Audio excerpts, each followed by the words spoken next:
This week's video is brought to you by Humless, solar power on the go.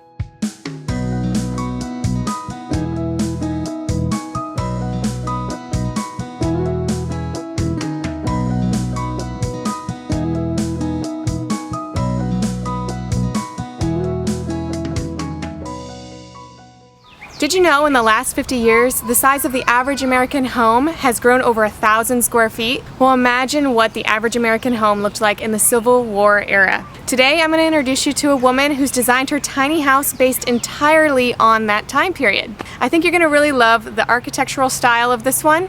So without further ado, let's go take a tour. Will you join me? Will you roll? Make this house our tiny home. Hey, I'm Shorty Robbins, and this is my tiny house, Nawaka, the Victorian tiny house. Nawaka is the camp that I went to as a girl, and it taught us self-reliance and self-sufficiency, and I think it was probably the first stage in my learning that I really could do anything. We do Civil War reenacting and living history for a really intense hobby, and originally Nawaka was built to replace a tent on a very, very rainy weekend, and I had to fold up wet canvas and wet carpets. I decided I didn't want to do that anymore, so we built a tiny house. I was just going to do the outside of it to look period, because when we do reenacting, it's really the outside of our tents that matter. And then I just started having so much fun studying the material culture of the period and everything that it kind of grew from there, and I started working on the inside.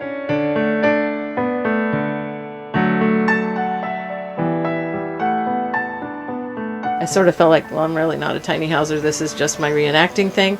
But the more I got to know people and the more I got to do it, I thought, I could totally do this. I could do this all the time. And everything I love and care about materially is in the house. And I moved in a year ago. And I love it. I don't miss having big spaces and big house payments or any of that at all. One thing I get a lot of comments on is my stairs actually flip up. They're attached. And I just did that because it's easier for me, and I use a tie strap to strap them to the posts, but they flip up, and I don't have to struggle with anything. Makes it real easy for me. So I got a Dutch door. Love my Dutch door. That's the big dog's door. He can stand there and look out. I grew up in New England, and Dutch doors, I guess, are real common in New England. This is my parlor. Again, pretty typical for a Victorian parlor, except you don't see the computer down there. The kids would have all slept up in the sleeping loft, and so we have one of those. And then the parents would have slept down here in the parlor. And of course, the parlor has to become a bedroom at night. And something that they actually did have, which is really neat, is a piano bed. And this was something that was really common from 1860s to about 1880s when Mr. Murphy invented his beds. This predates that, but it's a piano bed, so I'm not going to take it all the way down, but you would basically take this part of your piano and pull it down, and then this part of your bed would fold down on top of that, and it makes a full-size bed.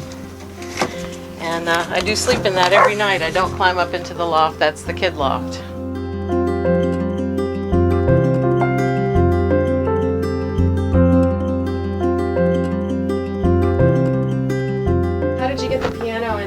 I took it apart and rebuilt it in the house because it's just a keyboard now. The beauty of that is I can turn it on and off at will.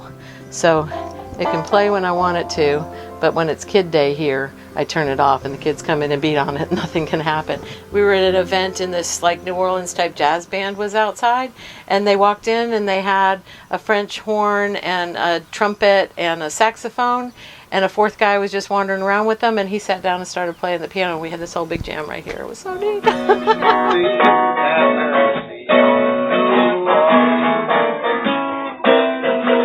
This is actually me and my granddaughter. Underneath that is our TV. So I lay in my piano and I watch my painting.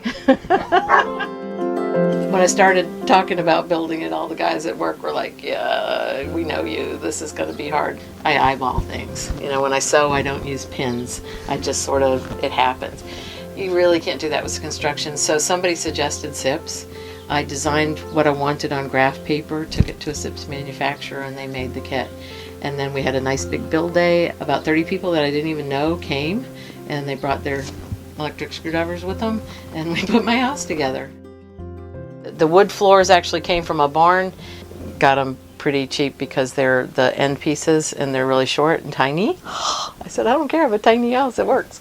But they are the historic width for the age that we're trying to interpret the house. We do go off-grid for all of our reenactments. So that's an oil lamp. We kind of joke that it's the housewarming gift because it actually does heat the house too. And it was one of the first things somebody gave me when I moved into the house. I have a church window up there that came from a church in Tallahassee.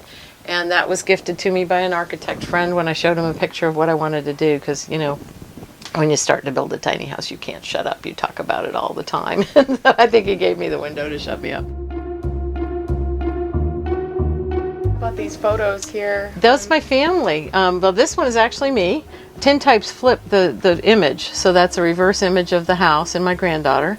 That was taken at one of the reenactments. She's from Australia. Great grandmother, and this is great grandmother who, when she grew up, she was born in 1867, and when she grew up she married him. So I'm surrounded by my family, and I collect flamingos, and I did find a period flamingo by Audubon to put in the house. I actually paid for a lot of the stuff that's in the house and the construction of the house by restoring old sewing machines and selling them on eBay. This is my table, sort of my all-purpose table.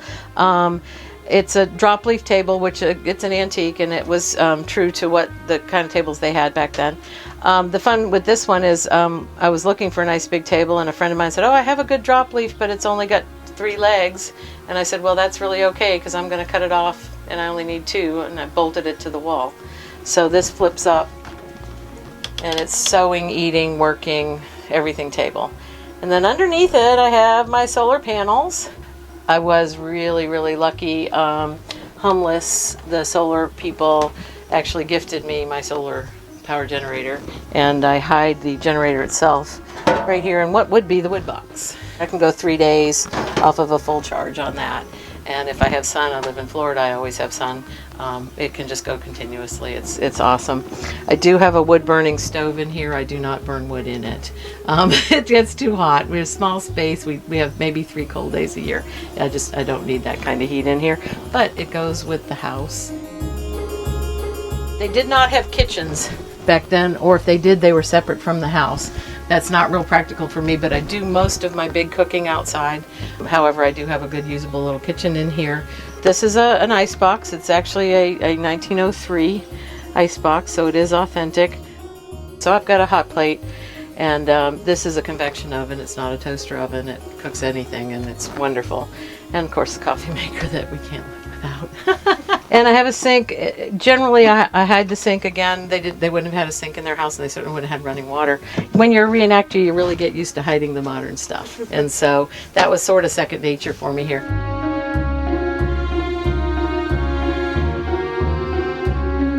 They did not have bathrooms in their homes in the 1860s. They had outhouses, but I have a bathroom in mine. So the curtain usually covers it, and maybe someday I'll do a door, but right now it's just a curtain. But I have a little RV bathroom in here. It's a wet bath. It's a shower and toilet all together.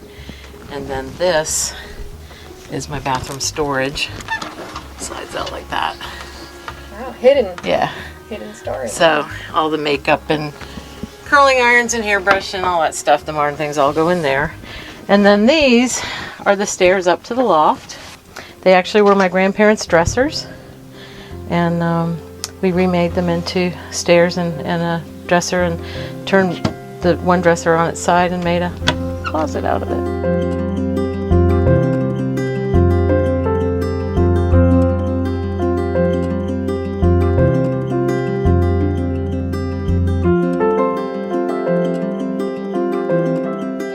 That I spent a lot of time sitting in this corner, and I want you to sit in this corner in the chair and look up that way. Just get an idea.